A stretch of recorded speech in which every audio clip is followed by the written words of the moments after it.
Welcome back to my channel. My name's Lucy and I share videos on the topic of long COVID, chronic fatigue syndrome and mind-body approaches that can be used for those conditions and other mind-body conditions. I also offer coaching to people who are interested in applying this approach to their own recovery and need some support doing that. So today's video, I wanted to talk about signs that you struggle with boundaries or that you need to set boundaries. And what I'm sharing in this video is based on my own experience, based on my reading. It's not medical or mental health advice. For some people, they already know that they struggle with setting boundaries.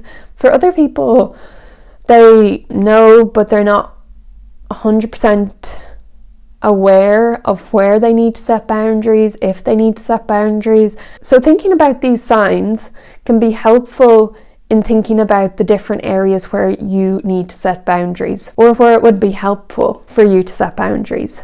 I'm going to create another video on a few steps around how to set boundaries, but I thought it would be helpful first to just go through some signs that this might be an area where you need to pay attention to, or some signs that you might be able to bring more awareness to that help you identify areas where maybe you do need to set some boundaries. And I think one thing also that people notice when they're unwell is that sometimes because they're unwell and they have to say no to certain things because of being unwell, they do improve at setting boundaries because they have this exposure to having to say no.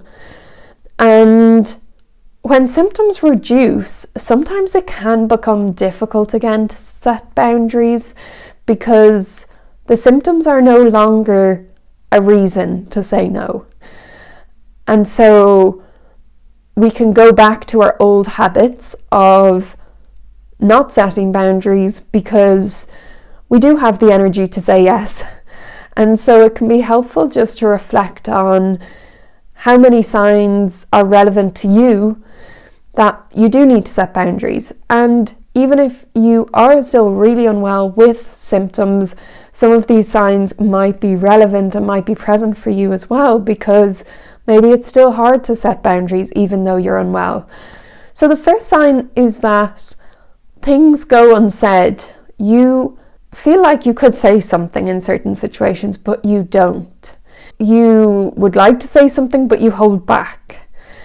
And it might be that you keep telling yourself, I'll say it at some point, but not right now. Now is not the right time.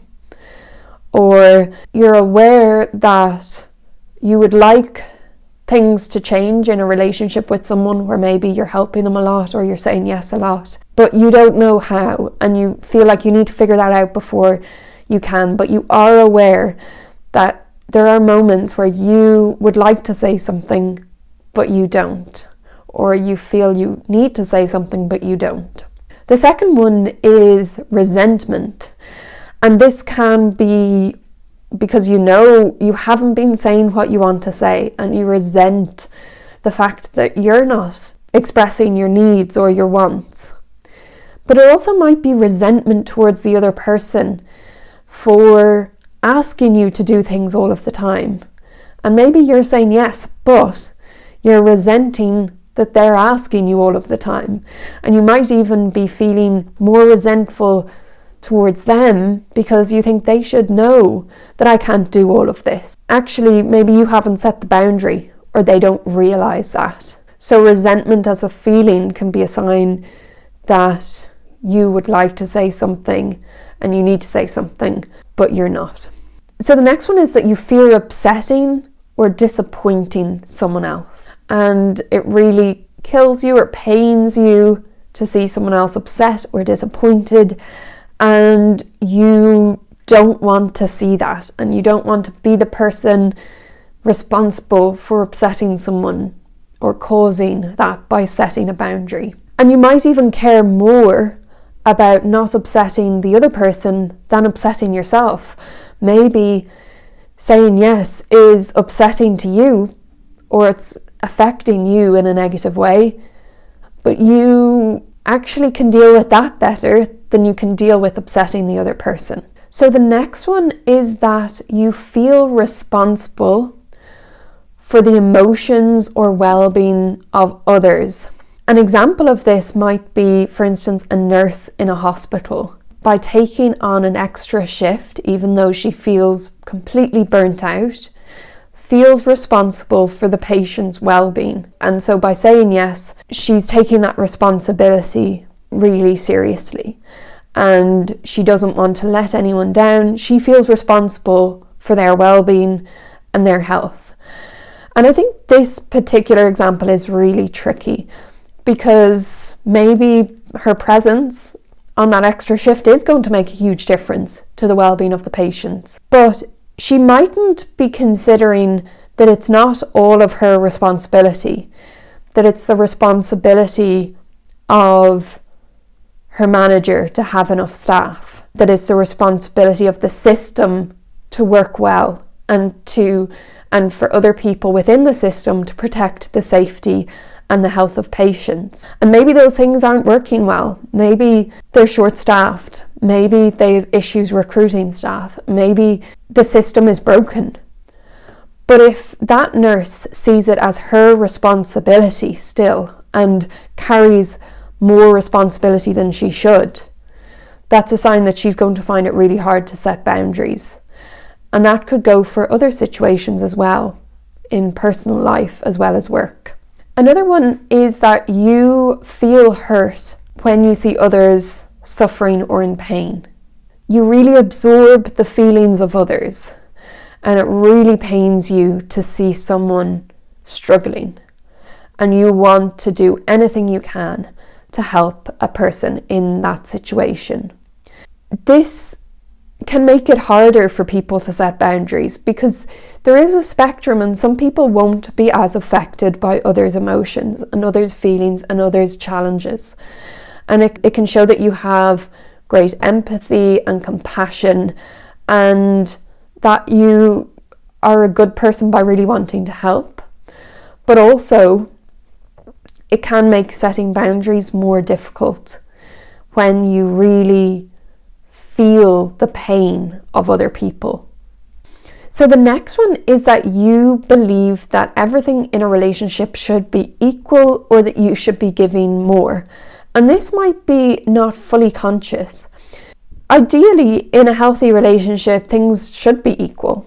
But it doesn't always work out as equal for every moment of your life that you're giving each other the same amount.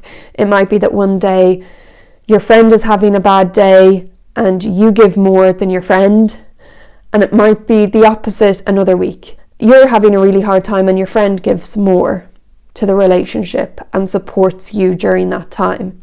If you find it quite uncomfortable to notice that your friend is regularly giving more than you, it's a sign that you are used to a dynamic where you give more and that's more comfortable for you. If you notice that it's uncomfortable for it to be the other way around, it might just show you that relationships are more comfortable when you're not the person in need and you're not the person receiving. And this can be hard to set boundaries because actually maybe it's just comfortable for you to give more than to receive. And it feels less comfortable to decide to give less or to expect more. And this can be a reason why people have less motivation to set boundaries. Another thing that can be a sign that we are not setting boundaries or boundaries are difficult is our beliefs. So if we believe that we should always help others when they are in need, or if we believe that it is selfish to ask others for help or to assert your needs, that is going to be a belief that impacts your boundary setting. These could also be tied to our values.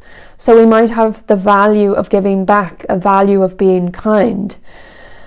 And we might have learned from an early age that we should be a certain type of person with certain values. And this doesn't necessarily suggest that someone has a hard time setting boundaries, but it might suggest if you notice that these beliefs are making it feel like you're going against your values or your beliefs if you set a boundary. Another sign is that you can't express your own needs or opinions. So maybe you have a pretty strong opinion on something, or you have a very different opinion on a particular topic than your friend does, but you never really want to voice that opinion because you don't really want your friend to know that you disagree. Or you don't want to assert your needs or explain your needs to someone. That could be a sign that you don't feel comfortable sharing what's different about you and your friend. And if it doesn't feel comfortable to express our needs or our opinions, it can be more likely that boundary setting is difficult or challenging.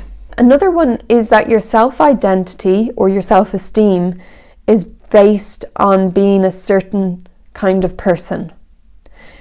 So maybe you see yourself as the reliable person, and you have built up that identity as the reliable person because maybe your parents weren't reliable, or you didn't grow up in a reliable environment, and it's become a value and it's become something of a self-identity for you to be as reliable as possible to everyone around you.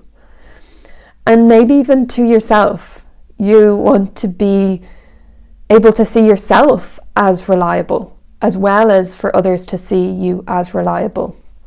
This can make it more challenging to set boundaries or to change your mind about something, because you are trying to be really consistent all of the time.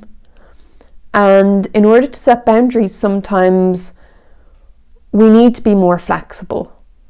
We need to be able to change our minds, or we need to notice that in certain instances it's okay for us not to be quote unquote reliable. And also it might depend on what we see as being reliable. But if we see taking care of our friend or answering our friend's phone calls as being reliable, and we feel it's really important for us to be a reliable person, that could cause a challenge in setting boundaries. Another one is feeling guilt when prioritising yourself or saying no to others. And on top of this, it might be also trying to avoid that feeling of guilt. So maybe you start to feel guilty if you prioritise yourself or if you say no to others, and you don't want to feel guilty because that can be a really difficult emotion to experience. So you avoid it. And guilt might be quite a strong emotion for you if you struggle to set boundaries, which is why you don't want to set the boundary, because that feeling of guilt is not nice to be with. Another one is a lack of interest in prioritising yourself. It might be that as a child, you learned to stay safe. It was easier to appease, to people please, to say yes, to help others, rather than prioritising yourself. And that you actually ended up getting more enjoyment and more fulfillment from helping others. And it feels uncomfortable or unpleasant or just not interesting or fun to prioritise yourself. That might be a sign that it's easier for you not to set boundaries, or that boundaries are difficult because prioritising yourself doesn't seem that interesting or that fun. Oversharing can also be a sign that it's hard for you to set boundaries.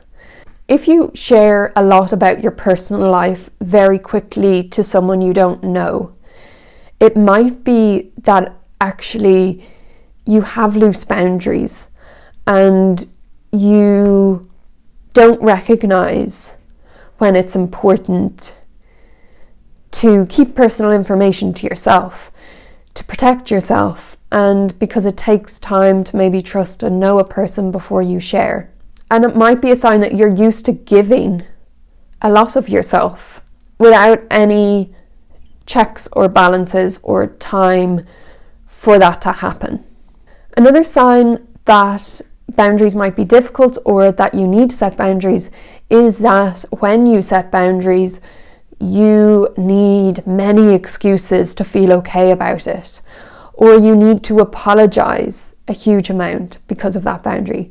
Now, this might also be a sign that you are already setting boundaries, which is good, but it might also make you feel that your reasons are not good enough, that you need a list of 10 different reasons, or you need your reasons to be really good before you can say no or before you can set a boundary, because you don't feel comfortable just saying no for the sake of saying no.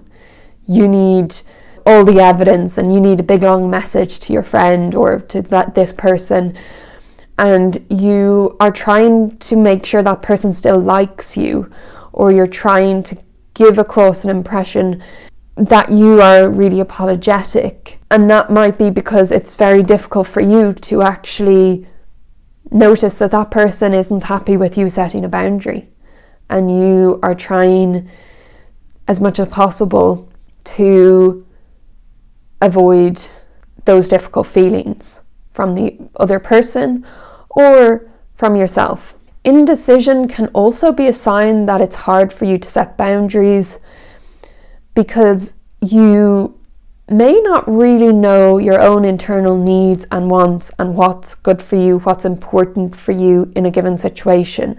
And you may rely on others. You may be asking others what you should do in different situations. You may be discussing your life decisions with all of your friends to try to get their perspective on it. If, for instance, you were spending the day with a friend and you both had to decide together what you were going to do, and you were throwing out different examples of what you could do, maybe go for a coffee, go for a walk, go for a swim in the sea. If your inclination is to say to your friend, I don't mind, I'm happy with all of those, what would you like to do? It might be that you're not even aware of what you really want and what you don't want, and that you really want your friend to be happy and for your friend to do what they want. Even though maybe you don't actually want to go for a swim in the sea, you'd prefer for your friend to be okay with what you're doing than you.